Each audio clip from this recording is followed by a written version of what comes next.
तो मेरे प्यारे बच्चों, हम यहाँ पर क्लास 9th मैथमेटिक्स का चैप्टर नंबर 4 गणित मंत्री का चैप्टर नंबर 4 देख रहे हैं, एक्सप्लोरिंग एल्जेब्रिक आइडेंटिटीज।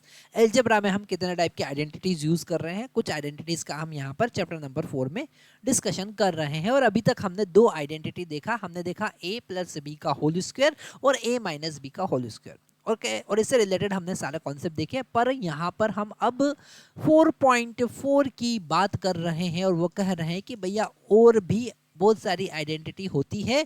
अगर आप a plus b plus c का होल स्क्वायर अगर करते हैं तो क्या मिलेगा। ठीक है, यहाँ पर वो कह रहे हैं कि एक काम करो, b प्लस सी को d पुट कर दो और a प्लस बी का होल स्क्वायर और इस b प्लस सी को क्या पुट कर दो, d पुट कर दो। ठीक है, तो एक बार चेक करते हैं कि वो जो बोल रहे हैं वो सही होता है या नहीं होता है ना, क्या वो बोलने की कोशिश कर रहे हैं। वैसे तो यहाँ पर ये एक्सप्लेनेशन उन्होंने दे रखा है, पर हम इसकी बात नहीं करेंगे, हम ब्लैंक स्क्रीन लेकर आते। तो मेरे प्यारे बच्चों, यहाँ पर वो क्या कह रहे हैं, वो कह रहे हैं कि अगर आपको a प्लस बी का प्लस सी, ठीक है, ए ए ए प्लस बी प्लस सी का होल स्क्वायर, इसके लिए आइडेंटिटी बनाना है। तो ये जो b प्लस सी हमको दिख रहा है, ये जो b प्लस सी हमको दिख रहा है, इसको d पुट करो सबसे पहले, है ना। तो अब अगर हम कंसिडर करते हैं कि b plus C equal to D, ऐसा मान लेते हैं, चलो भैया कि ये मान लिया, है ना, और इसमें पुट कर दिया, तो अब हमको क्या मिलना, a प्लस डी का होल स्क्वायर। अब इसको एक्सपांड करो, तो यहाँ पर हमारे पास एक्सपांशन तो हमको पता है a square plus 2a into d plus d square होगा, है ना। फिर अब d का वैल्यू पुट कर दो, तो यहाँ पर d का वैल्यू पुट कर दो। d का वैल्यू क्या पुट करोगे, दोनों जगह d का वैल्यू पुट करोगे, तो d का वैल्यू क्या पुट करोगे, b प्लस सी, तो पुट करते हैं, तो इसी आइडेंटिटी में हम d का वैल्यू पुट करेंगे, तो 2a तो एज इट इज, और d का वैल्यू b प्लस सी पुट किया, और d का वैल्यू b प्लस सी पुट किया, तो इसका स्क्वायर भी फिर से वापस से आइडेंटिटी यूज करना पड़ेगा, इसका अंदर मल्टीप्लाई करना पड़ेगा, तो हमको मिला a square plus 2ab plus 2ac, इसका इसमें भी मल्टीप्लाई करेंगे, इसका इसमें भी मल्टीप्लाई करेंगे, तो इस 2a का b में भी मल्टीप्लाई होगा और 2a का c में भी मल्टीप्लाई होगा, तो एक दो टर्म हमको मिला। अब यहाँ पर b प्लस सी का होल स्क्वायर वापस से ब्रेक करेंगे, तो मिलेगा b स्क्वायर प्लस सी स्क्वायर प्लस 2bc, है ना। आगे हम देखते हैं, तो अब इसे थोड़ा सा हम अरेंज कर सकते हैं, ये हो जाएगा a square plus B square plus C square plus 2ab plus 2bc plus 2ca, है ना।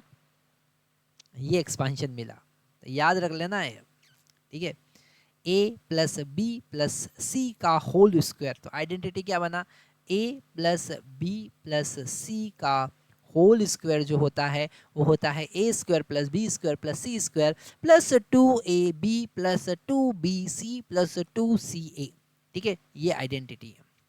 और इसी को यहाँ पर वो बताने की कोशिश कर रहे हैं, तो ये एनसीईआरटी पढ़कर आप अब इसका ज्योमेट्रिकल रिप्रेजेंटेशन भी देखते हैं, ज्योमेट्रिकली कैसे आप समझ सकते हैं। तो ज्योमेट्रिकली समझने के लिए क्या किया उन्होंने, यहाँ पर एक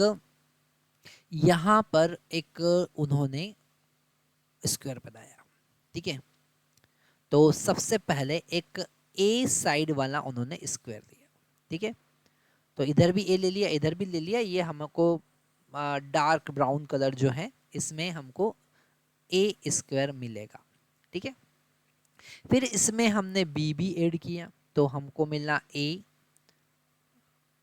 ठीक है, उसमें हमने बी भी ऐड किया तो बी, और उसमें हमने सी भी ऐड कर दिया, तो ये पूरा साइड जो मिला वो मिला ए प्लस बी प्लस सी, ठीक है। सेम एज इट इज जब हम वर्टिकल लाइन की बात करेंगे, तो यहाँ पर हमको मिला ए, यहाँ पर हमको मिला बी, और यहाँ पर हमको मिला c, तो कितना हो जाएगा, ये भी हो जाएगा a plus b plus c का होल स्क्वायर, है ना।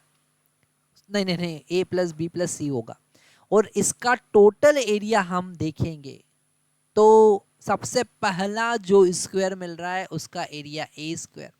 दूसरा जो रेक्टेंगल मिल रहा है ना, ये रेक्टेंगल हमको मिल रहा है थोड़ा सा ऑरेंज कलर जैसा दिख रहा है, इसका एरिया कितना होगा? तो यहाँ साइड है ए और यहाँ साइड है बी, तो हमको मिलेगा ए इंटू बी। दूसरा एरिया कितना मिल रहा है? एरिया नंबर 2, ये एरिया नंबर 1, ठीक है, ये area number 2, a into b. तीसरा area b in a into c होगा, ए इंटू सी होगा, तो एरिया नंबर 3 कितना मिला?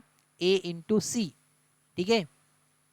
फिर एरिया नंबर 4 देखो, एरिया नंबर 4, ठीक है, बी और इधर से ये बी इधर से और ए इधर से, कितना मिलेगा? ए इंटू बी। यहाँ से यहाँ तक का लेंथ कितना है? ए, और यहाँ से यहाँ तक का लेंथ कितना है? बी। ये येलो कलर वाला देखो तो बी इंटू बी हो गया, ये तो इधर भी बी इधर भी बी, तो ए 5 कितना मिला? ए 5 मिला बी स्क्वायर। फिर ए 6 कितना मिला? इधर से बी इधर से सी, बी सी मिला, ठीक है। फिर ए 7 कितना मिला? ए 7 हमको मिला सी और ए सी मिला, है ना। फिर ए 8 कितना मिला? ग्रीन कलर के बराबर है वो, बी सी, ठीक है। और ए 9 कितना मिला? वो मिला सी स्क्वायर। अब सबको ऐड करो, a1 plus a2 plus a3, तो वो कितना हो जाएगा? Total area of this square that is a plus b plus c का होल स्क्वायर। स्क्वायर का एरिया कितना होता है? साइड इंटू साइड होता है, साइड का स्क्वायर होता है। तो इसका साइड कितना है? इधर a प्लस बी प्लस सी, इधर भी साइड कितना है? a प्लस बी प्लस सी, तो एरिया टोटल कितना हुआ? तो सबको ऐड करो। सबसे पहले वाला a स्क्वायर a1, दूसरे वाला a इंटू बी, तीसरे वाला a इंटू सी, चौथा वाला फिर a इंटू बी, पांचवा फिर बी स्क्वायर, छठा बी इंटू सी, फिर यहाँ पर मिला a प्लस ए इंटू सी, फिर यहाँ पर मिला b इंटू सी, और लास्ट में मिला सी स्क्वायर, ठीक है। तो टोटल कितना हो गया? हो गया a square plus B square plus C square plus 2ab, क्योंकि ए बी यहाँ से और ए बी यहाँ से, प्लस 2bc, तो bc यहाँ से और bc यहाँ से, प्लस 2ac, तो AC यहाँ से AC यहाँ से। तो हमने यहाँ पर इस आइडेंटिटी को प्रूफ कर लिया। आगे थिंक एंड रिफ्लेक्ट में वही कह रहे हैं कि भैया यही काम करके बताओ। वो कह रहे हैं label the squares and rectangles in figure 4.2 जो अभी हमने देखा, और उसको इस आइडेंटिटी को वेरीफाई करके बताओ, है ना। That it represents the identity a plus b plus c का whole square that is equal to a square plus b square plus c square plus 2ab plus 2bc plus 2ca, ठीक है। तो यहाँ बहुत इजीली सॉल्व कर सकते हो, और इसी आइडेंटिटी को यूज करके 119 का स्क्वायर फाइंड करके बताओ, है ना। तो ये सॉल्यूशन तो यहाँ पर गिवन है, पर हम तो ब्लैंक स्क्रीन यूज करेंगे, ब्लैंक स्क्रीन यूज करेंगे, ठीक है। तो मेरे प्यारे बच्चों एग्जाम्पल 9 हमारे पास में, और एग्जाम्पल 9 में उनका कहना है कि 119 का स्क्वायर फाइंड करो, है ना, और कौन सा आइडेंटिटी यूज करना बताओ। तो हम तो यहाँ पर बात कर रहे हैं a plus b plus c का होल स्क्वायर, इस आइडेंटिटी को यूज करना है ना। और ये क्या होता है? ये होता है a square plus B square plus 2 plus C square plus 2ab plus 2bc plus 2ca, है ना।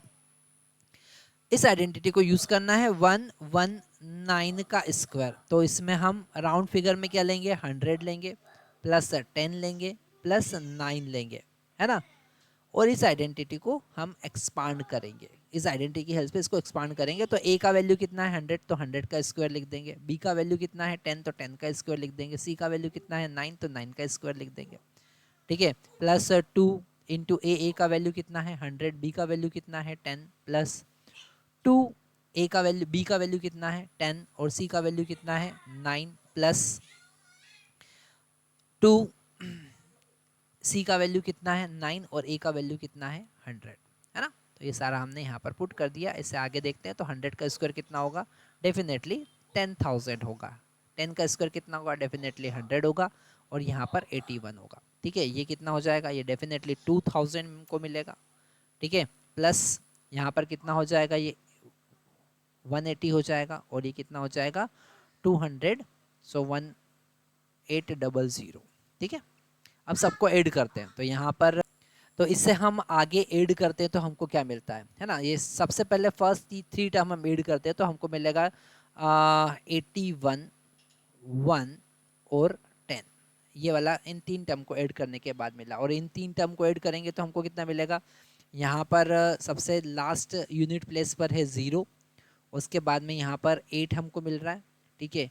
उसके बाद में यहाँ पर जो 100 प्लेस पे है वो है 8 और 1 और 0, मतलब कि 9 हमको मिला, और 2 और 1 यहाँ पर हो जाएगा हमारा 3, ठीक है। इन दोनों को ऐड करेंगे तो हमको क्या मिला, 1 + 0 1, 8 + 8 16, और 1 + 9 10, और 1 11 हो जाएगा, 4 हो जाएगा, और फिर 1 हो जाएगा। ये हमारा एक्सपेंशन मिला, ठीक है। तो आप चाहे तो यहाँ पर इससे वेरीफाई भी कर सकते हैं, यहाँ पर यही हमारा आंसर आ रहा है ना। तो हमने क्या क्या देखा, हमने यहाँ पर देखा a + b का होल स्क्वायर क्या होता है, a - b का होल स्क्वायर क्या होता है, a + b + c का होल स्क्वायर क्या होता है, और सभी एक दूसरे से इंटर रिलेटेड ही है, बस थोड़ा सा रिप्लेसमेंट करना है, आपके पास में अलग अलग आइडेंटिटी मिल जाती है। तो यहाँ पर हमारा ये अलग जो मोर आइडेंटिटीज़ है, अलजेब्रिक आइडेंटिटीज़ है, एक और नया आइडेंटिटी हमने उसमें ऐड कर दिया, और उसके बाद हमारे पास में आता है एक्सरसाइज सेट 4.3, ठीक है। और इसमें हमको a + b + c वाला आइडेंटिटी यूज़ करना है, ठीक है। Find the square using one of the above identity, जो 3 आइडेंटिटी है उसमें से हमको कोई सा भी आइडेंटिटी यूज़ करना है और इसे फाइंड करना है। उसके बाद का जो सेकेंड क्वेश्चन है वहाँ पर हमको a + b + c का होल स्क्वायर वाला आइडेंटिटी, सॉरी इसके फैक्टर रिप्रेजेंटेशन करना है। उसके बाद में थर्ड क्वेश्चन है a + b + c का होल स्क्वायर करके इन दोनों को एक्सपांड करना है, और लास्ट वाला हमको एक आइडेंटिटी प्रूफ करके बताना है कि ये सही है या गलत है। ऐसे हमारा एक्सरसाइज 4 कंप्लीट होगा, पर अभी हम वहाँ नहीं जा रहे हैं, हम यहाँ पर अभी रुकेंगे और नेक्स्ट लेक्चर में फिर से आपको मिलेंगे एक्सरसाइज 4.3 के सॉल्यूशन के साथ, ताकि वहाँ पर आपको एक कंप्लीट सेट मिल जाए, ठीक है। तो यहाँ पर हमारा चैप्टर नंबर 4 धीरे धीरे हम आगे बढ़ते जा रहे हैं, और इसी के साथ में हम वापस से जैसा आपको बताते हैं कि आपको यहाँ पर एक्सरसाइज के साथ में एनसीईआरटी एक्सरसाइज के सॉल्यूशन के साथ में वर्कशीट भी मिलेगी, और वर्कशीट सॉल्व करना बहुत ज़्यादा ज़रूरी है।